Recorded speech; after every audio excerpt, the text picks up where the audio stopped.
नमस्कार। इमेज समाचारमा स्वागत छ। सुरुमा अहिलेसम्मका मुख्य समाचार। विदेशबाट आउने नेपालीहरूले अनिवार्य रूपमा 14 दिने सेल्फ क्वारेन्टाइनमा बस्नुपर्ने, त्रिभुवन विमानस्थलबाट भित्रिने प्रत्येकको विवरण राख्दै सरकार।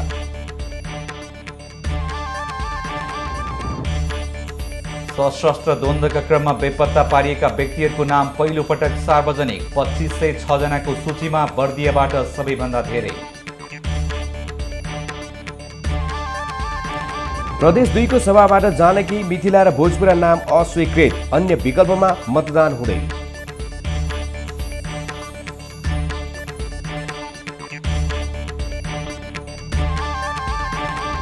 र राष्ट्रिय खेलकुद परिषदबाट सम्पूर्ण खेल गतिविधिहरू रोक्न दोस्रो पटक निर्देशन जारी, एक सातासम्म देशमा कुनै खेल नहुने।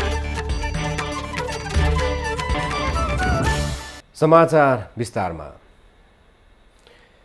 विदेशबाट नेपाल आउने नेपाली नागरिकहरूले अनिवार्य रूपमा 14 दिनसम्म सेल्फ क्वारेन्टाइनमा बस्नुपर्ने भएको छ।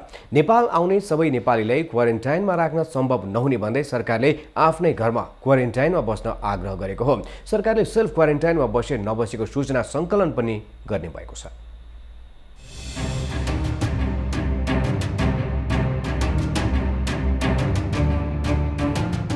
विदेशबाट आएका नेपालीहरू सेल्फ क्वारेन्टाइनमा बसे नबसेको बारे सरकारले सूचना सङ्कलन गरिरहेको दावी गरेको छ। त्रिभुवन अन्तर्राष्ट्रिय विमानस्थलमा नै उनीहरूको ठेगाना, मोबाइल नम्बर लगायतका विवरण सङ्कलन गरिएको छ। कसैको कोरोना भाइरस पोजिटिभ देखिए उनीहरू आइसोलेसनमा जानुपर्नेछ। क्वारेन्टाइनमा बसे नबसेको जानकारी लिन सरकारले ललितपुरको जाउलाखेलमा कल सेन्टर समेत स्थापना गरेको छ। कोरोना रोकथाम तथा नियन्त्रण उच्च स्तरीय समितिका सदस्य एवं स्वास्थ्य सेवा विभागका महानिर्देशक डाक्टर महेन्द्र श्रेष्ठले उनीहरूको प्रत्येक दिनको अवस्थाबारे सूचना सङ्कलन सुरु भइसकेको दावी गर्नुभयो। 11-15 हाम्रो कल सेन्टर हो। त्यो कल सेन्टरमा हाम्रो 4-5 जना कर्मचारीहरू हुनुहुन्छ। उहाँहरूले प्रत्येक मान्छेले हरेक दिन फोन गरेर ट्र्याकिङ गर्नुहुन्छ।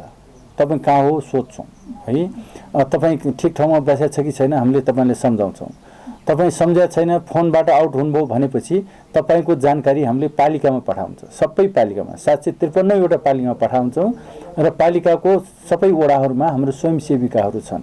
सेल्फ क्वारेन्टाइन भन्नाले घरमा नै परिवारको सदस्यसँग सँगै नबस्ने, भेटघाट नगर्ने, कोठामा एक्लै बस्ने, बाहिर ननिस्किने, नजिकबाट कुराकानी नगर्ने जस्ता सावधानी अपनाउनु पर्छ। यसरी क्वारेन्टाइनमा नबसेको जानकारी प्राप्त भए कारवाहीमा समेत पर्न सकिने डाक्टर श्रेष्ठले बताउनुभयो। भेटाइयो भने त्यसको आवश्यकता हेरेर त्यो मान्छेले कारवाही हुन्छ, त्यो मान्छेले थुन्नुपर्ने हुन्छ कि त्यो मान्छेले के गर्नुपर्ने हुन्छ कि त्यो हामी गर्छौँ।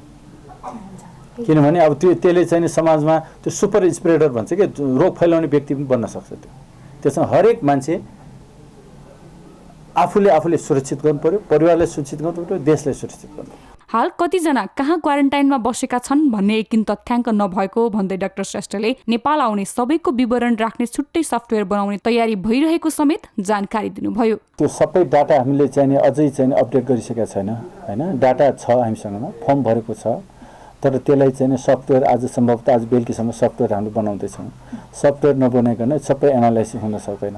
अनि एनालाइसिस भएपछि तपाईँले हरेक दिनको म रिपोर्ट दिन सक्छु। कोरोना संक्रमण हुन नदिन सजगता अपनाउनु राम्रो हो, तर विदेशबाट नेपाल आउने हरेक नागरिक देशका कुन ठाउँमा कसरी बस्छन् भनेर निगरानी गर्ने काम भने सजिलो छैन। इमेज समाचारका लागि क्यामेरा पर्सन राजेन्द्र नापितका साथमा प्रज्ञा तिमल, काठमाडौँ। सर्वोच्च अदालत बार एसोसिएसनले कोरोना भाइरसको विश्वव्यापी असरलाई ख्याल गर्दै कम्तीमा 3 हप्ताका लागि सर्वोच्च अदालत बन्द गर्न माग गरेको छ। मङ्गलबार बसेको सर्वोच्च बारको कार्य समिति बैठकले सर्वोच्च अदालतका न्यायाधीश तथा कानुन व्यवसायीको स्वास्थ्यका लागि भन्दै यस्तो अनुरोध गरेको हो। देशका विभिन्न भागबाट यात्रा गरी सर्वोच्च अदालत आउनुपर्ने सेवाग्राही र कानुन व्यवसायीको भिड लाग्ने भएकाले कोरोना भाइरसको सम्भावित जोखिमलाई ख्याल गर्दै अदालत बन्द गर्नुपर्ने सर्वोच्च बारको तर्क छ।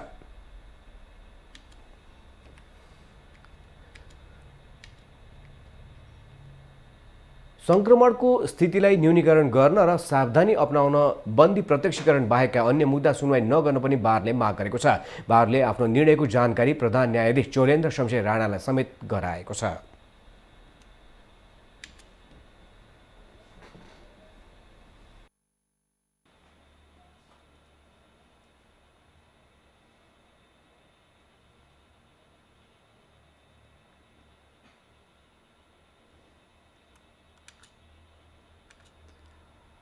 प्रदेश 2 को नामाकरण गर्न जारी मतदानको तेस्रो प्रस्ताव पनि अस्वीकृत भएको छ।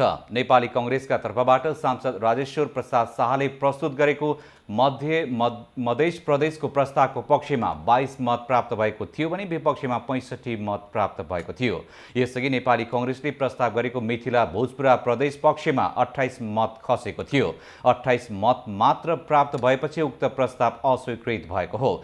त्यसअघि नेपाल कम्युनिस्ट पार्टीले प्रस्ताव गरेको जानकी नाम पनि अस्वीकृत भएको थियो। जानकीको नाममा 37 मत मात्र खसेको थियो। अब चौथो तथा अन्तिम प्रस्तावका रूपमा सत्तारूढ दल समाजवादी पार्टी र राजपाका तर्फबाट सांसद शैलेन्द्र कुमार यादवले प्रस्तुत गरेको मध्य प्रदेशको प्रस्तावमा मतदान भइरहेको छ। मतदानमा प्रदेश सभाका 107 जना सदस्य नै सहभागी छन्। प्रदेशको नाम र राजधानी टुङ्ग्याउन 2/3 मत आवश्यक पर्छ। 107 को 2/3 72 हुन आउँछ।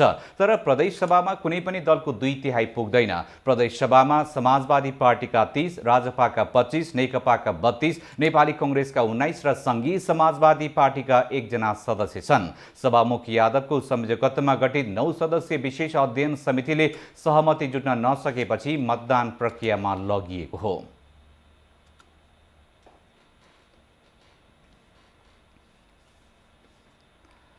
नेकपा सचिवालय सदस्य ईश्वर पोखरेलले अर्का सचिवालय सदस्य वामदेव गौतमलाई राष्ट्रिय सभामा लैजाने विषयमा एजेन्डा प्रस्तुत हुँदै पार्टी अध्यक्ष एवं प्रधानमन्त्री केपी शर्मा ओलीले असहमति राखेको बताउनु भएको छ। इमेज च्यानलको कार्यक्रम संवादमा कुरा गर्दै उप प्रधानमन्त्री पोखरेलले पार्टी एकताको विशेष परिस्थितिमा प्रस्ताव लैजाने विशेष विधि र प्रक्रिया तोकिएकोमा त्यो पूरा नगरी प्रस्ताव आएको र पार्टी अध्यक्षले गम्भीर असहमति जनाएको विषयमा पुनर्विचार हुनुपर्ने बताउनु भयो। के हो त भन्दा सरकारले प्रधानमन्त्रीले आफू कम्फर्टेबल हुने हिसाबले सिफारिस गर्ने राष्ट्रपतिलाई हो। वामदेव गौतमको नाममा प्रधानमन्त्री कम्फर्टेबल हुनुहुन्न। तपाईँकै भाषा बोल्न चाहिन। सिचुएसन मैले बताएँ। जुन बैठकमा पार्टीको अध्यक्ष र प्रधानमन्त्रीले राष्ट्रिय सभामा बाँकी रहेको एक पदमा प्रधानमन्त्रीको सिफारिसमा राष्ट्रपतिले मनोनित गर्ने र त्यसमा प्रधानमन्त्रीले आफूलाई सहज लागेको व्यक्ति मात्र सिफारिस गर्ने भन्दै वामदेव गौतम प्रति प्रधानमन्त्रीले सहज महसुस नगर्ने उहाँले बताउनुभयो। बैठकमा पार्टीको अध्यक्ष र प्रधानमन्त्रीले एजेन्डा भनेर ल्याइएको विषयप्रति गम्भीर रिजेन्टमेन्ट प्रस्तुत गर्नुभयो र यो ढङ्गले जुन आज विषय छलफल गराइयो र निर्णय गरिँदैछ यसलाई मैले बडो गम्भीरताका साथमा लिएको छु। म यसप्रति यसको परिणामको बारेमा म चाहिँ फेस गर्छु भन्ने मनस्थितिमा पुगेर अभिव्यक्ति दिनु पर्यो भनेपछि हामीले विषयलाई कसरी छलफल गरेछौँ। प्रधानमन्त्रीले त्यहाँ असहमति राख्नु भएको थियो। उहाँ त यति स्ट्रङ। हामी सचिवालयका सदस्यहरू पनि के बुझिरहेको भने 2 जना अध्यक्षको तर्फबाट जब सहमतिमा एजेन्डा आउने चलन त्यो व्यवस्था विशेष व्यवस्था हो, त्यो व्यवस्था हुँदाहुँदै त्यो एजेन्डा प्रस्तुत भएको भनिएको एजेन्डा र त्यो एजेन्डा प्रस्तुत हुनसाथ गरिएको छलफललाई लिएर पार्टी अध्यक्ष र प्रधानमन्त्रीजीले गम्भीर रूपमा प्रश्न उठाइसकेपछि त त्यो विषयप्रति हामी सचिवालयमा भनिएका अरू सदस्यहरूले के बुझ्ने। नेकपा सचिवालयका बहुमत सदस्यले वामदेव गौतमलाई राष्ट्रिय सभामा लैजाने निर्णय भएको र त्यसलाई पार्टी अध्यक्ष एवं प्रधानमन्त्रीले मान्नुपर्ने अडान र प्रधानमन्त्रीले नमान्ने अडानका बीच यो विवाद नेकपामा भुसको आगो चाहिँ सल्किरहेको छ। टिप्परको ठक्करबाट हिजो साँझ आमा छोरीको मृत्यु भएपछि आक्रोशित भिडलाई नियन्त्रण गर्न पनौतीमा अनिश्चितकालीन कर्फ्यू लागेको छ। आज बिहान 9 बजेदेखि अनिश्चितकालीन कर्फ्यू लागेको जिल्ला प्रशासन कार्यालयले जानकारी दिएको छ। हिजो पनौती नगरपालिका 5 मानेश्वरी बसपार्कमा टिप्परले ठक्कर दिँदा पैदल यात्री आमा छोरीको मृत्यु भएको थियो। बनेपाबाट पनौतीतर्फ जाँदै गरेको 5K5480 नम्बरको टिप्परले ठक्कर दिई घाइते भएका खानीखोला गाउँपालिका 1 बस्ने वर्ष 26 की जुनीमाया गोले र उनकी 3 वर्षीय छोरी स्मारिका तामाङको बनेपास्थित शिर मेमोरियल अस्पतालमा उपचारका क्रममा मृत्यु भएको प्रहरीले जनाएको छ। दुर्घटनापछि मृतकका आफन्तले प्रदर्शन गरी ढुङ्गामुढा गरेका थिए। सो क्रममा प्रहरीले 2 राउन्ड हवाई फायर र 5 राउन्ड अश्रु ग्यास प्रहार गरेको थियो भने प्रदर्शन प्रदर्शनकारीबाट गोली चलेको इलाका प्रहरी कार्यालय बनेपाका प्रहरी निरीक्षक योगेन्द्र तिमिल सिन्हाले जानकारी दिनुभयो। भिडलाई नियन्त्रणमा लिने क्रममा 5 जना प्रहरी घाइते भएका छन्। घाइतेमध्ये प्रहरी हवलदार दिलीप बुढाथोकीको अवस्था गम्भीर रहेको प्रहरीले जनाएको छ। गोलीको छर्रा लागेर केही प्रदर्शनकारी समेत घाइते भएको प्रहरीले जनाएको छ। प्रदर्शनकारीले राति अबेरसम्म प्रदर्शन गरेका थिए। उनीहरूले आज बिहान सबेरैबाट जुन पुनः प्रदर्शन गरेपछि प्रशासनले बाध्य भएर कर्फ्यू लगाउनु परेको जनाएको छ। कांग्रेसमा महाधिवेशन केन्द्रित समूहगत तयारी तीव्र बनेको छ। पार्टीमा तेस्रो धारका रूपमा आफूलाई स्थापित गरेका पूर्व महामन्त्री कृष्णप्रसाद सिटौला समूहले सोमबार राजधानीमा समूह भेला गरेसँगै 14औं महाधिवेशनको सरगर्मी सुरु हुन थालेको हो।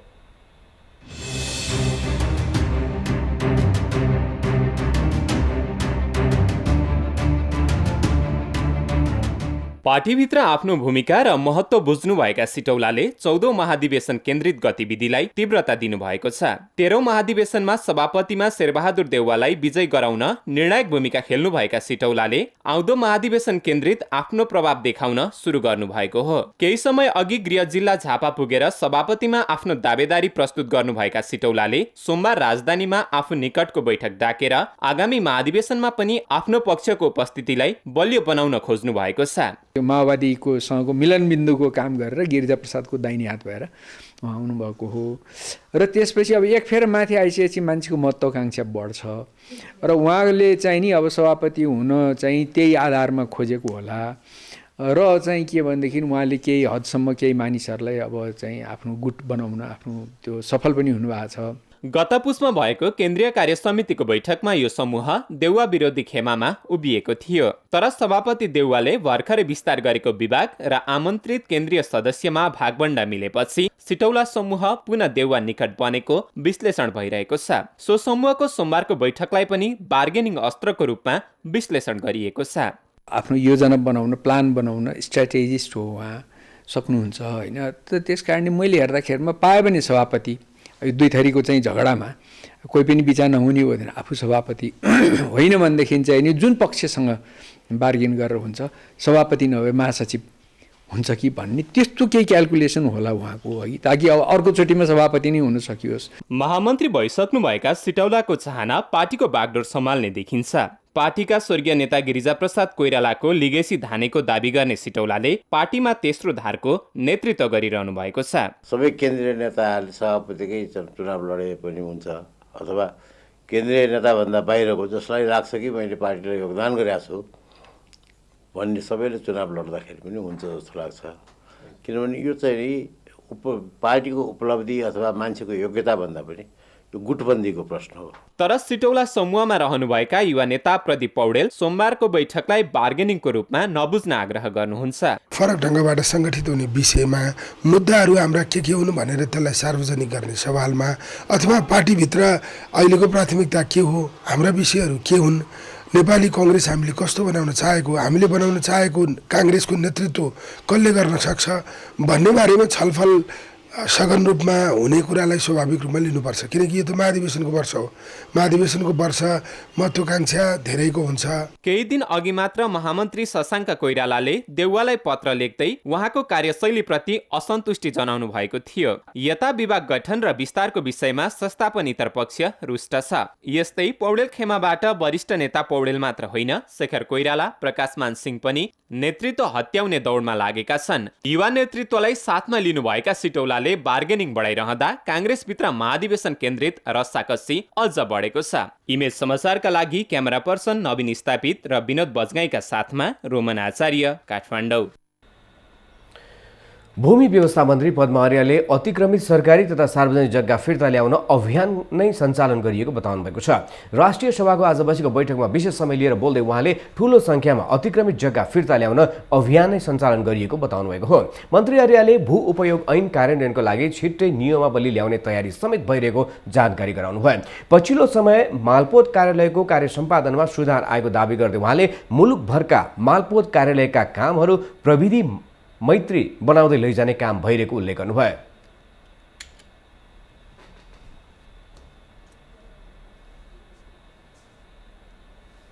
यति धेरै चलखेल छ, यति धेरै व्यथिति छ, साँच्चै यही ढङ्गले अगाडि बढ्ने हो भने हामी कहाँ पुगिने होला एउटा चिन्ता गर्ने परिस्थिति पनि छ।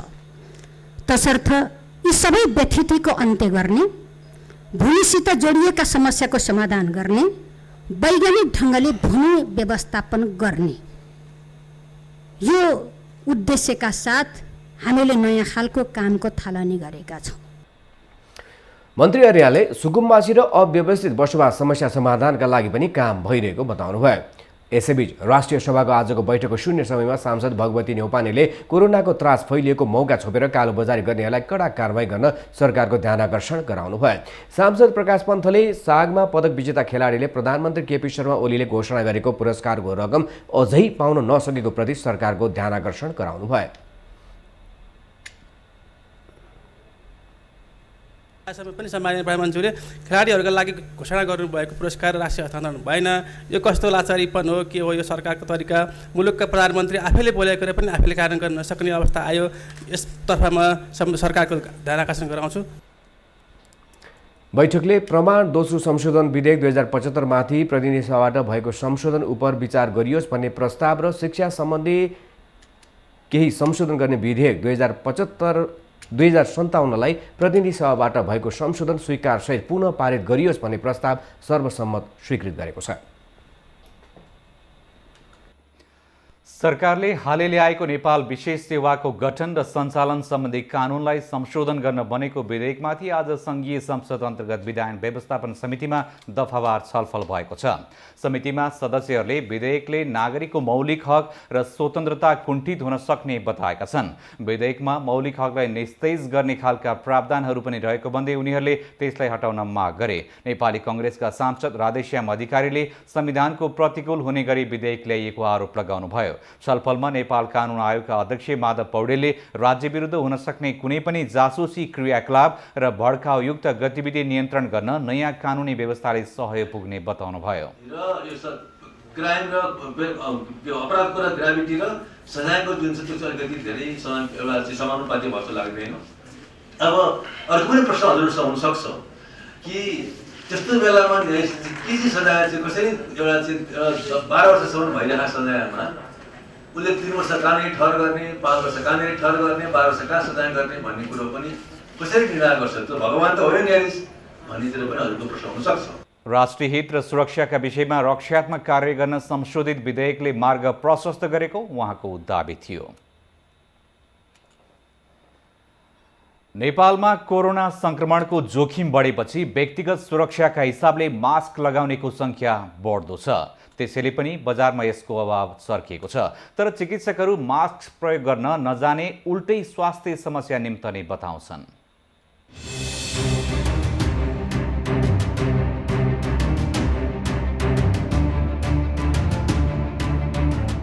विश्वव्यापी स्वास्थ्य संकट निम्ताइरहेको कोरोना भाइरसकै कारण अहिले बजारमा मास्कको खपत बढेको छ। माग बढेपछि औषधि पसल, शहरी क्षेत्रका अधिकांश डिपार्टमेन्टल स्टोर र खुद्रा पसलमा समेत मास्कको अभाव छ। बजारमा मास्क उपलब्ध हुन छाडेपछि व्यापारीले अभाव सिर्जना गरेका छन् भने विभिन्न निकायले स्थानीय कच्चा पदार्थबाट मास्क बनाउन थालेका छन्। चिकित्सकका अनुसार स्थानीय बजारमा उपलब्ध भइरहेको मास्क सामान्य संक्रमणबाट बस्ने विकल्प मात्र हो। N95 चाहिँ जो कोहीले लाउने कुरा होइन, त्यो चाहिँ स्वास्थ्य कर्मीहरूले लाउने गर्छ। सर्जिकल मास्क र अरू जुन व्याप्त जुन देखिएको जुन मास्कहरू छ, त्यो मास्कहरूको चाहिँ अब यदि के गरे त्यसलाई एकदमै स्ट्रिक्टली हेर्ने हो भने त त्यो छान्न सक्ने सम्भावना त कमै हुन्छ जुन भाइरसहरू छ, किनभने त्यो अति सूक्ष्म हुन्छ।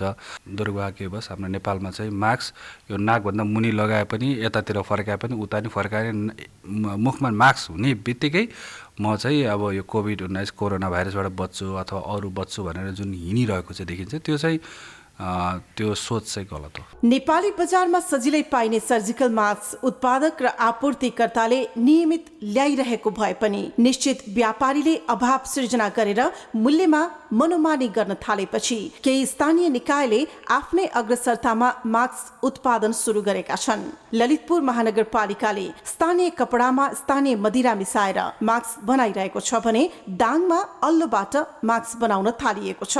चिकित्सकका अनुसार यस्ता मास्क प्रयोग गर्दा सावधानी नअपनाइएमा निरोगी व्यक्ति नै संक्रमणको शिकार हुने जोखिम हुन्छ।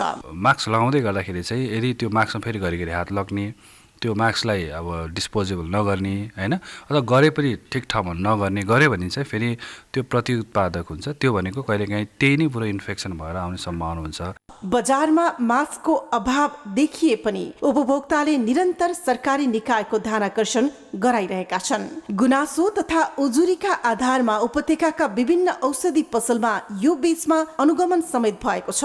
केही औषधि पसलले मास्क लुकाएको भेटिएको छ भने केही व्यापारीको गोदामबाट लाखौं थान मास्क बरामद भएको छ, जसले बजारमा कृत्रिम अभाव सृजना गर्दा स्थानीय उपभोक्ताको माग सम्बोधनका लागि व्यवसायीले नयाँ नयाँ उत्पादन सुरु गरेका छन्, जसले रोगको संक्रमण एक व्यक्तिबाट अर्को व्यक्तिमा सर्न नदिनका लागि मात्र मद्दत गर्छ।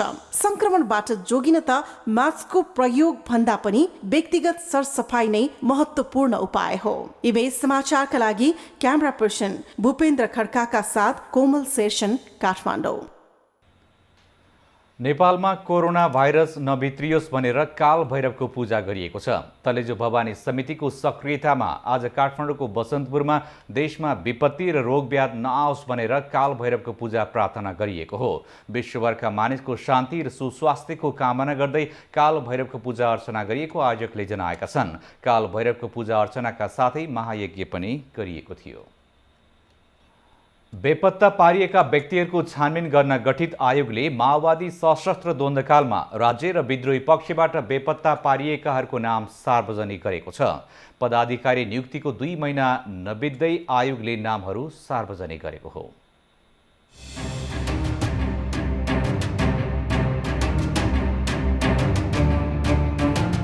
संक्रमणकालीन न्याय निरूपणका लागि गठित बेपत्ता पारिएका व्यक्तिको छानबिन आयोगले 2506 जना बेपत्ता व्यक्तिको नाम सार्वजनिक गरेको छ, जस अन्तर्गत सबैभन्दा बढी बर्दियामा 254 जना रहेका छन्। त्यसपछि दाङबाट 128 जना बेपत्ता भएको सूची छ। बेपत्ता व्यक्तिहरूको जानकारी गराउन आयोगले आग्रह गरेसँगै पीडित परिवारले दिएको उजुरीका आधारमा यी नामहरू सार्वजनिक गरिएको हो। करिब 9 महिना पदाधिकारी विहीन बनेको आयोगमा पदाधिकारी नियुक्त भएको 2 महिनामा नामावली सार्वजनिक गरेको हो।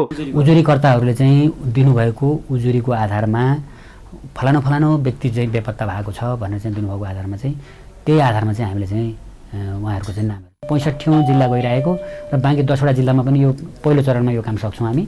र त्यो सके पश्चात चाहिँ फेरि आयोगले फेरि अब त्यस पश्चात के गर्ने भनेर चाहिँ आयोगले निर्णय गर्छ। आयोगले 2076 माघदेखि 2077 माघसम्मको 1 वर्ष कार्ययोजना समेत बनाएको छ, जस अन्तर्गत कानुनी एवं संस्थागत सुधार, पीडित तथा सरकारवालाहरूसँगको अन्तर्क्रिया, सत्य तथ्यको खोजी लगायत कार्यक्रमहरू छन्।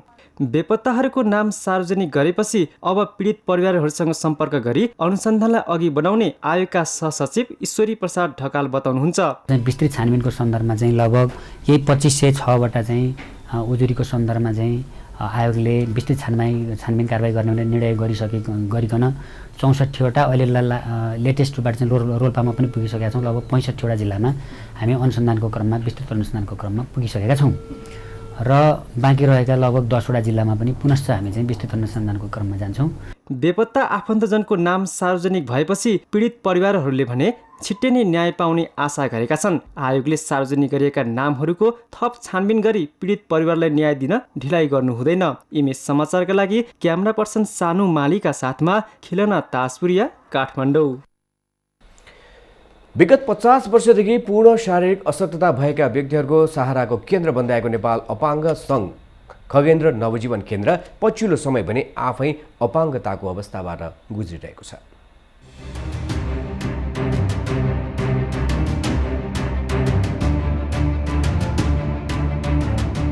शारीरिक अपाङ्गता भएकाहरूलाई विशेषज्ञ सेवा र उचित सुविधा दिने उद्देश्यले विक्रमसम्म 2026 सालमा स्थापना भएको नेपाल अपाङ्ग सङ्घ खगेन्द्र नवजीवन केन्द्र अहिले फताफुङ्ग अवस्थाबाट गुज्रिएको छ। यहाँ बस्ने अपाङ्गता भएका व्यक्तिहरूले औषधि उपचारको सुविधा समेत पाउन सकेका छैनन्। न त उनीहरूले पोषणयुक्त खाना पाएका छन्, न त उचित व्यवस्थापनकै व्यवस्था छ। यतिसम्म कि बिरामीले पिउने पानी समेत आफैले किन्नुपर्ने अवस्था छ। विशेषतः स्पाइनल इन्जुरी र अन्य गम्भीर खालका शारीरिक अपाङ्गता भएकाहरूलाई राख्ने गरिएको यस संस्थामा अहिले भने मानसिक रोगीहरूलाई समेत राख्न थालिएको छ। शारीरिक अपाङ्गता भएका 54 र 21 जना मानसिक रोगी गरी 75 जना अहिले यहाँ रहेका छन्। तर यिनीहरूको रेखदेखको लागि 10 जना मात्र कर्मचारी छन् भने दक्ष जनशक्तिको पनि उत्तिकै अभाव छ, जसका कारण बिरामीहरू एक अर्काको सहारामा बस्न बाध्य छन्। अपाङ्गता भएका व्यक्तिहरूलाई आवश्यक पर्ने चिकित्सक, नर्स समेत केन्द्रले उपलब्ध गराउन सकेको छैन। 75 जनाको रेखदेखको लागि 1 जना मात्र नर्सको व्यवस्था छ। 9 वर्षदेखि केन्द्रमा बस्दै आएका कृष्ण खड्का 9 महिनादेखि केन्द्रमा फिजियोथेरापिस्ट नहुँदा फिजियोथेरापीको सुविधा पाउन नसकेको बताउनुहुन्छ। कति अब सरसफाइ भएन भन्ने सरसफाइको सामानै छैन। हाइजेनिक सामानहरू त दिनु पर्यो नि त, कमसेकम चाहिनको लागि यत्रो ठुलो उ छ, फेरि दिसा पिसाबको हुन्छ, अब मास्क छैन, ग्लोभ्स छैन, अब सरसफाइको सामानहरू केही पनि छैन के कसरी काम गर्ने। अब हामीले पनि स्टाफ दिदीबहिनी दाजुभाइहरूलाई पनि काम गरेन भन्न पनि गाह्रो। अब पर्याप्त स्टाफ पनि छैन हाम्रो फेरि यहाँ। तपाईँको अब मेनली अहिले केटा मान्छे भनियो भने अब अहिले 6 महिना भयो तलब नपाएको, कति मान्छेले त छोडेर गइसक्नुभयो। अब आउने अहिले पनि तपाईँको अब आज अहिले 1 जना मात्रै हुनुहुन्छ, उहाँ गएपछि बेलुका कसैलाई अप्ठ्यारो पऱ्यो, गाह्रो पऱ्यो, उठाउनु सुताउनु पऱ्यो भने कोही पनि छैन। शारीरिक अपाङ्गता र मानसिक रोगी नितान्त फरक समस्या हो, तर महिला बालबालिका तथा ज्येष्ठ नागरिक मन्त्रालयले मानसिक रोगीहरूलाई यहाँ ल्याएर अलपत्र अवस्थामा छाडेको छ। मानसिक रोगीहरूको परामर्शको लागि न त कुनै सम्बन्धित चिकित्सक नै छन्। विगत 31 वर्षदेखि केन्द्रमा बस्दै आएका टीकाराम ढुङ्गानाले दक्ष जनशक्ति र आवश्यकता अनुसार कर्मचारी नहुँदा बिरामीहरू झन् पीडित बनेको बताउनुहुन्छ। अर्का पीडित मोहन बहादुर खत्री पनि केन्द्रमा उचित रेखदेख र उपचारको सुविधा नरहेको बताउनुहुन्छ। हामीलाई खाने बस्ने यताउता स्टाफ सब तयारी छ, सब राम्रो छ भनेर हामीलाई सिफारिसमा मन्त्रालयमा सिफारिस गरेर मन्त्रालयज्यूले उहाँहरूले बोलाउनु भएर हामी यहाँ आएको हो। तर किन आज हामी किन विपद पर्नु पर्यो, हामी किन यस्तो बिजोग हुनु पर्यो, हामीलाई अहिले ठुलो बिजोग भयो। नेपाल सरकारले पठाउनु भएको छ, अपाङ्गहरू भनेर पठाएको छ, मेन्टल पनि यहीँ कोचारेको छ, सानो सानो बच्चा अटिजम भएका बच्चाहरू पनि यहीँ कोचारेको छ, अनि त तपाईँको शारीरिक रूपमा अशक्त पनि यहीँ कोचारेको छ। यहाँ उस्तै पऱ्यो भने अहिलेको यो परिवेशमा खानालाई रासन छैन स्टोरमा।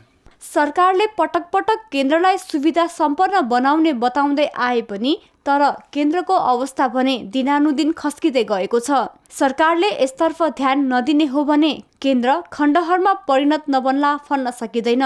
इमेज समाचारका लागि सहकर्मी विशाल लामाका साथमा मीरा बस्नेत, काठमाडौँ। अब जनताको विचारमा हामीले इमेज च्यानलको सामाजिक सञ्जाल फेसबुक र ट्विटर मार्फत सोधेका थियौँ, सार्वजनिक सरोकारका विषयमा सर्वोच्च अदालतमा दायर रिटको सुनवाईमा हुने विलम्बलाई कसरी लिनुहुन्छ? हेरौँ सामाजिक सञ्जाल मार्फत आएका प्रतिक्रिया जनताको विचारमा। गणेश प्रसाद हुजदार फेसबुक मार्फत प्रतिक्रिया दिनुहुन्छ। नेपालको सर्वोच्च अदालतमा दायर रिटको सुनवाईमा विलम्ब हुनु अति दुःखद कुरो हो। यसबाट प्रष्ट छ अदालत सरकारको कठपुतली र भ्रष्टाचारको अखाडा हो। यसबाट गरिब, असहाय र निमुखाले कहिले पनि न्याय पाउन सक्दैन। हरि अधिकारी ट्विटरमा लेख्नुहुन्छ, सार्वजनिक सुनवाईमा ढिलासुस्ती हुनु भनेको जनतालाई केन्द्रबिन्दुमा नराखी अन्य पक्षलाई सहयोग गर्नु हो। समयमै न्याय नपाउनु भनेको न्याय नदिनु हो। अदालत पनि कसैको प्रभावमा परेको महसुस हुन्छ जनतालाई शिरमा राखेर गर्नुपर्ने निर्णय अन्यको प्रभावमा परेर निर्णय गर्नु जनताप्रति घोर अन्याय हो। ट्विटरमै अञ्जनी कुमार अधिकारी जवाफ दिनुहुन्छ, नेपाली अदालत र कानुनको के कुरा गर्नु यहाँ? एक कहावत छ नि, ठुलालाई चैन सानालाई ऐन हो, यस्तै छ यहाँको चलन। राजनीतिक संरक्षण र दबावमा सर्वोच्चले कुनै पनि सार्वजनिक सरकारका विषयको सुनवाई गर्छ। हाम्रो देशमा न्यायालय समेत स्वतन्त्र छैन, किनकि जहाँ न्यायाधीश राजनीतिक नियुक्त हुन्छन्। केदार मरासिनी ट्विटरमा प्रतिक्रिया दिनुहुन्छ, अदालतले सार्वजनिक सरोकारका रिट निवेदनलाई पहिलो प्राथमिकतामा राखेर सुनवाई गर्नुपर्छ। ढिलो गरेर न्याय पाउनुले खासै अर्थ राख्दैन। सर्वोच्च अदालतमा न्यायाधीशको कमी हो भने दरबन्दी थप्नु पर्यो। कानुनी राज्यको प्रत्याभूत गर्न, न्याय सम्पादन चुस्त दुरुस्त राख्न सक्नुपर्छ। ट्विटरमै निर्मल प्रसाईको प्रतिक्रिया भने यस्तो छ, यो रोग पुरानो र राष्ट्रघातक बन्दै गइरहेको छ। नेपालको विकास र समृद्धिमा हरेक सार्वजनिक विकासको योजनाहरूलाई केही अवरोध देखाई रिट हाल्ने र सुनवाईमा वर्ष समय खेर जाँदा महत्त्वपूर्ण योजनाहरू बीचमै अलपत्र पर्छन्। यस्तो अनावश्यक र फजुल रिटहरू अदालतमा दर्ता बन्द गर्दा राम्रो हुन्छ। तपाईले लागेका सुझाव इमेज च्यानलको फेसबुक पेज र ट्विटर मार्फत दिन सक्नुहुनेछ। उत्कृष्ट विचार हामी साँझ 7 र बिहान 7 बजेको समाचारमा प्रसारण गर्नेछौँ। दाङको घोराईमा फोहोरबाट ग्यास उत्पादन गर्ने प्लान्ट निर्माणले कार्यले तीव्रता पाएको छ। 6 महिनाको अवधिमा 60% काम सम्पन्न भएको योजनालाई 3-4 महिनाभित्रै सञ्चालनमा ल्याउने तयारी गरिएको हो।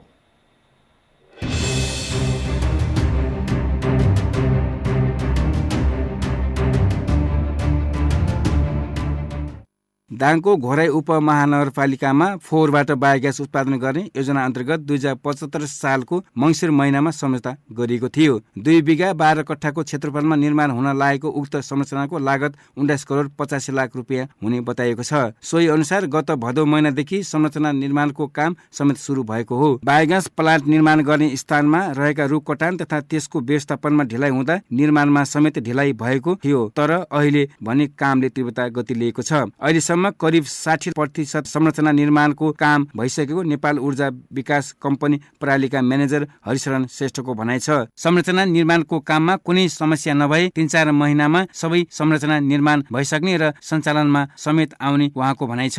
सिभिल पार्टको काम चाहिँ सिद्धिन लागेको छ, करिब 80% सिद्धिसकेको छ। अरू मेसिनरीहरू चाहिँ आउने क्रम छ।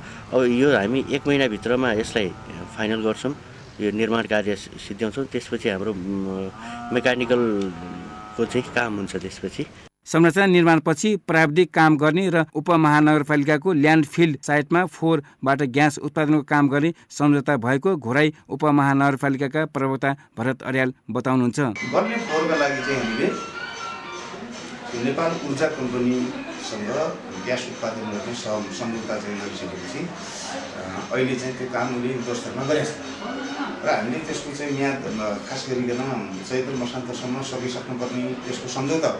वैकल्पिक ऊर्जा प्रवर्धन केन्द्र, नेपाल ऊर्जा विकास कम्पनी प्रणाली र घोराई उपमहानगरपालिका बीच त्रिपक्षीय सहकार्यबाट फोहोरबाट ग्यास उत्पादन गर्न थालेको हो, जसमा विश्व बैंक तथा वैकल्पिक ऊर्जा प्रवर्धन केन्द्रले 40% रकम दिनेछ भने 60% कम्पनी आफैले लगानी गरेको छ। कम्पनीले दैनिक 77 देखि 80 वटा ग्यास सिलिन्डरसम्म ग्यास उत्पादन गर्ने लक्ष्य लिएको इंजीनियर गुरमीत सिंहको भनाइ छ। 2000 पर डे के हिसाब से इसकी जो प्रोडक्शन है, डेली प्रोडक्शन है, तो 2000 बायोगैस क्यूबिक मीटर को हम ऑलमोस्ट 500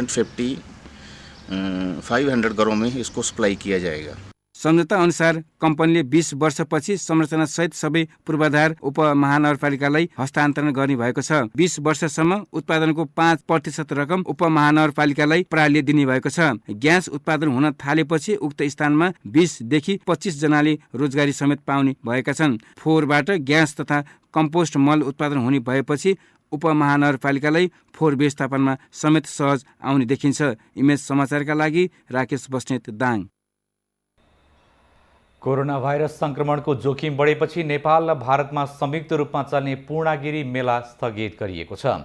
नेपाल भारत सिमानामा पर्ने पूर्णागिरी मेलामा हजारौं दर्शनार्थीको आवत जावत हुँदा संक्रमणको जोखिम बढ्न नदिन मेला स्थगित गरिएको हो। पूर्णागिरी मेला फागु पूर्णिमादेखि वैशाख पूर्णिमासम्म लाग्ने गर्दछ।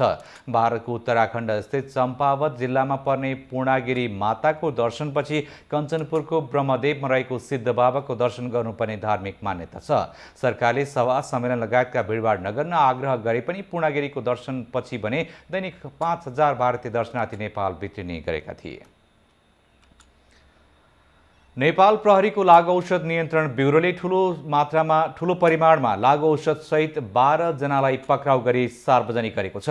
ब्युरोले आज काठमाडौँमा पत्रकार सम्मेलन गरी विभिन्न लागु औषध सहित यसको बेचबिखन र ओसार पोसारमा संलग्न 4 जनालाई पक्राउ गरेको लागु औषध नियन्त्रण ब्युरोका एसएसपी बसन्त कुमार लामाले बताउनुभयो।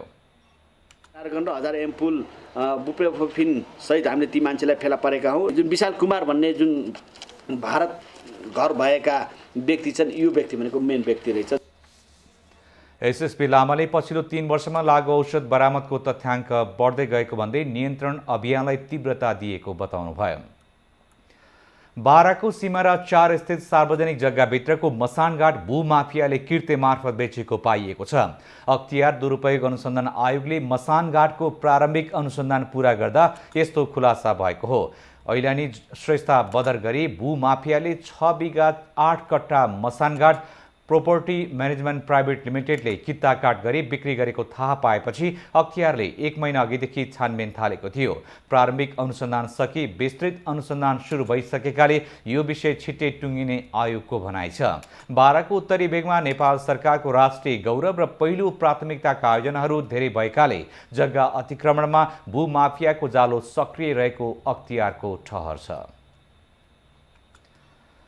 अर्घखाँचीमा शनिबार परेको असिना पानीले करोडौँको बालीनालीमा क्षति पुगेको छ। शीतगङ्गा नगरपालिकामा गत शनिबार राति परेको चट्याङ सहितको असिना पानीले तरकारी, फलफुल र अन्नबालीमा पूर्ण रूपमा क्षति पुगेको किसानहरूले बताएका छन्। नगरपालिकाभित्रका 3000 कृषकहरूको बालीनाली सहित केही घरगोठमा पनि क्षति पुगेको छ। वडा नम्बर 3 र 4 मा तरकारी, फलफुल र अन्नबालीमा पूर्ण रूपमा क्षति पुगेको छ भने 5 र 12 वडामा पनि क्षति पुगेको छ। अहिलेसम्म 50 करोड भन्दा बढीको क्षतिको विवरण सङ्कलन भएको नगर प्रमुख सूर्य प्रसाद अधिकारीले जानकारी दिनुभयो। असिना पानीका कारण 2 जनाको मृत्यु भएको थियो। अब खेल समाचार। राष्ट्रिय खेलकुद परिषद राखेपले खेलकुदका सम्पूर्ण गतिविधिहरू रोक्न दोस्रो पटक निर्देशन जारी गरेको छ। राखेप सदस्य सचिव रमेश कुमार सिलवालको अध्यक्षतामा बसेको बैठकले खेलकुदका सबै गतिविधि 1 साताका लागि रोक्ने निर्णय गरेको राखेपद्वारा जारी विज्ञप्तिमा उल्लेख छ। विश्वभर कोरोना संक्रमणको बढिरहेको बेला नेपालमा पनि सावधानी स्वरूप खेलकुद प्रतियोगिताहरू रोकिएको हो। राखेपले खेलकुद प्रतियोगिता, प्रशिक्षण, सभा, सम्मेलन, गोष्ठी, सेमिनार लगायत मानवीय भेला हुने सम्पूर्ण गतिविधि तत्काललाई 1 हप्ताका लागि बन्द गर्ने निर्णय गरेको हो। राखेपले 10 दिनको अवधिमा जारी गरेको यो दोस्रो निर्देशन हो। यसअघि गत फागुन 22 गते राखेपका प्रशासन प्रमुख कुलबहादुर थापाले सम्पूर्ण खेल गतिविधि स्थगित गर्न सूचना जारी गरेका थिए। राखेपको पछिल्लो निर्देशनले आसन्न टोकियो ओलम्पिकका लागि नेपालको तयारी प्रभावित हुने भएको छ। ओलम्पिक छनौटको लागि कराते र तेक्वान्दो हाल बन्द प्रशिक्षणमा रहेका छन्। यसैगरी एन्फाको आयोजनामा चलिरहेको शहीद स्मारक बी डिभिजन लिग फुटबल प्रतियोगिता पनि प्रभावित हुने भएको छ। शहीद स्मारक बी डिभिजन लिग फुटबलमा बोइज युनियन क्लब र रानीपोखरी कर्नर टिम आरसिटीले बराबरी खेलेका छन्। एन्फा कम्प्लेक्स आधा बाटोमा आज भएको खेलमा 2-2 गोलको बराबरी खेल्दै बोइज युनियन र आरसिटीले 1-1 अङ्क बाँडेका हुन्। खेलमा बोइज युनियनका टङ्क बहादुर स्याङ्रेन र प्रदीप बोगटीले 1-1 गोल गरे। यसैगरी आरसिटीका लागि अजित गुरुङ र नवीन मानकर्माचार्यले 2 गोल फर्काए। बराबरीसँगै बोइज युनियनले 6 खेलबाट 8 अङ्क जोड्दा आरसिटीको खातामा 6 अङ्क भएको छ। अखिल नेपाल फुटबल सङ्घ एन्फाले आयोजना गरेको बी डिभिजन लिग फुटबलमा 12 वटा टिमहरूले प्रतिस्पर्धा गरिरहेका छन्।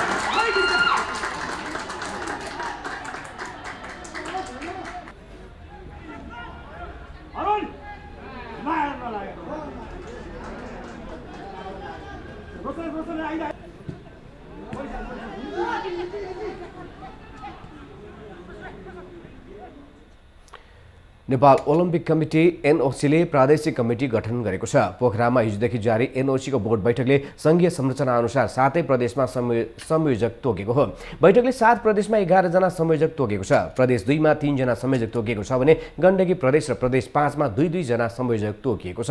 बैठकले प्रदेश 1 को इन्चार्जमा पीताम्बर तिमसिना, प्रदेश 2 मा अशोक बजाचार्य, रामजी बहादुर श्रेष्ठ र प्रकाश शमशेर राणा, बागमती प्रदेशमा सुनिल कुमार श्रेष्ठ, गण्डकी प्रदेशमा तेज गुरुङ र टासी घले, प्रदेश 5 मा तुलसा थापा र दीर्घबहादुर केसी, कर्णाली प्रदेशमा दीपक हर्ष बजाचार्य र सुदूरपश्चिम प्रदेशमा रतन टन्डनलाई इन्चार्ज तोकेको छ।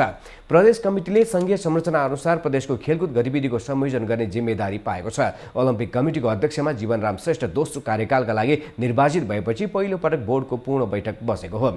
बैठक आज पनि जारी रहेको छ।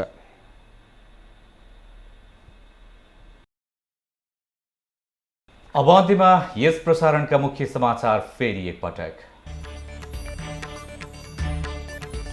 विदेशबाट आउने नेपालीहरूले अनिवार्य रूपमा 14 दिने सेल्फ क्वारेन्टाइनमा बस्नुपर्ने, त्रिभुवन विमानस्थलबाट भेटिने प्रत्येकको विवरण राख्दै सरकार।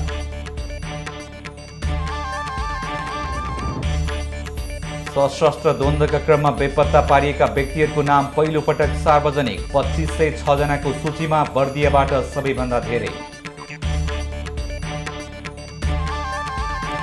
प्रदेश 2 को सभाबाट जानकी, मिथिला र भोजपुरा नाम अस्वीकृत, अन्य विकल्पमा मतदान हुँदै।